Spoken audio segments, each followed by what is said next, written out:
Okay, guys, welcome back to Jalo on the Rise, baby. Welcome back to Jalo on the Rise. Today I have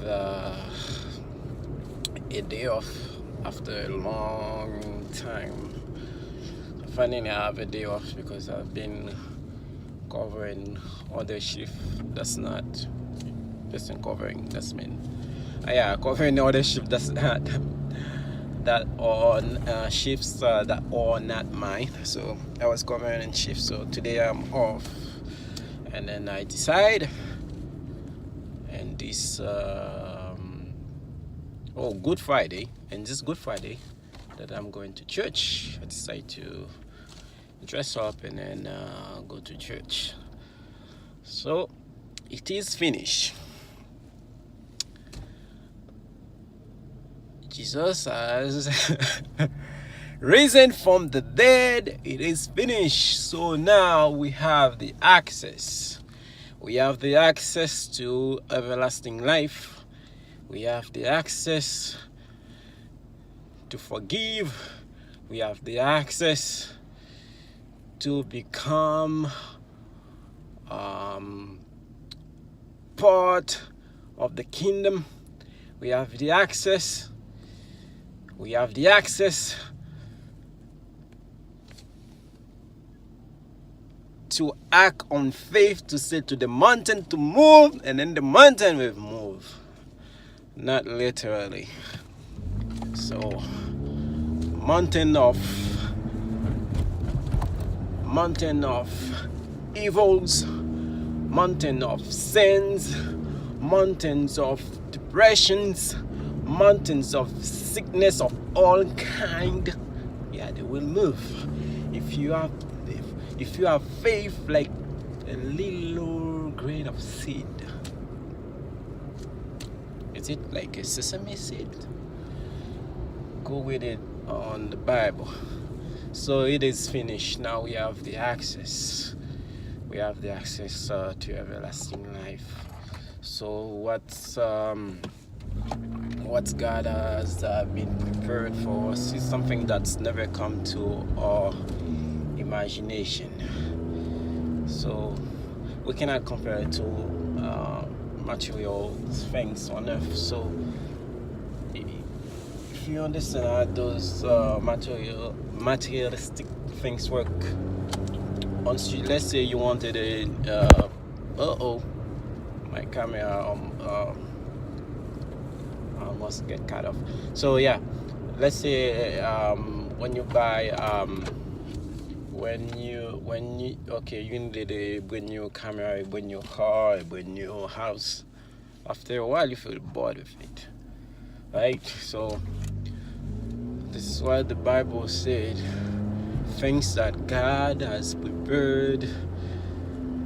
So it's like things that will never come to your imagination. This is why God is God. That's things you won't be able to understand. It's beyond your imagination. It's beyond my imagination. It's beyond your daughter's imagination. It's beyond your son's imagination.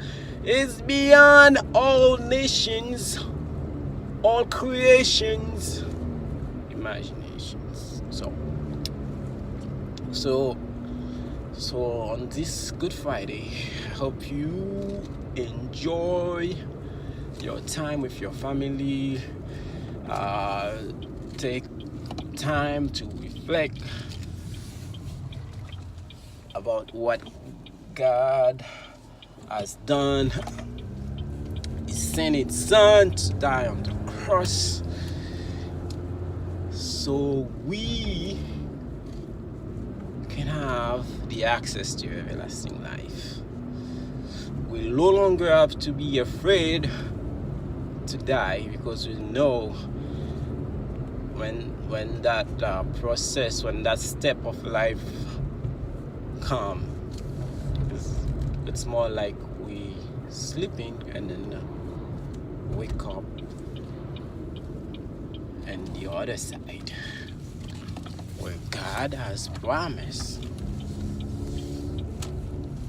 the everlasting life. We don't have to be worried about anything. anymore. No more sickness, no more sorrow, no more crying. We all will have a glorifying body. I know it must be hard for some people since they were born with some type of disease, cancers, all type of disease, but God has gave us the access to be healed, the access to be redeemed from sin, the access to love one another, not acting as evil, but look to God, our Savior. Live by example. So now I'm gonna head inside, and then I think the service will start probably in 5 minutes. Yeah, and then I'll see you guys in a bit. I don't know when. Yeah, have a good Friday, guys. See you guys in a bit.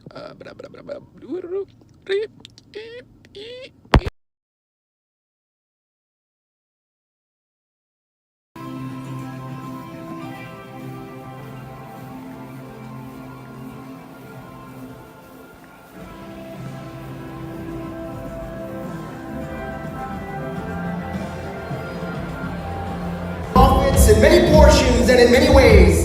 In these last days, he has spoken to us in his Son, whom he appointed the heir of all things, through whom also he made the world. In the beginning was the Word, and the Word was with God, and the Word was God. He was in the beginning with God. All things came into being through him, and apart from him, nothing came into being that has come into being. He is the firstborn of all creation, for by him all things were created, both in the heavens and on earth, visible and invisible, whether thrones or dominions or rulers or authorities. All things have been created through him and for him. You have put all things in subjection under his feet, for in subjecting all things to him, he left nothing that is not subject to him. He upholds all things. And he upholds all things by the word of his power. And although he existed in the form of God, he did not regard equality with God a thing to be grasped, but emptied himself, taking the form of a bondservant, being made in the likeness of men, being found in appearance as a man, he humbled himself by becoming obedient to the point of death, even death on a cross.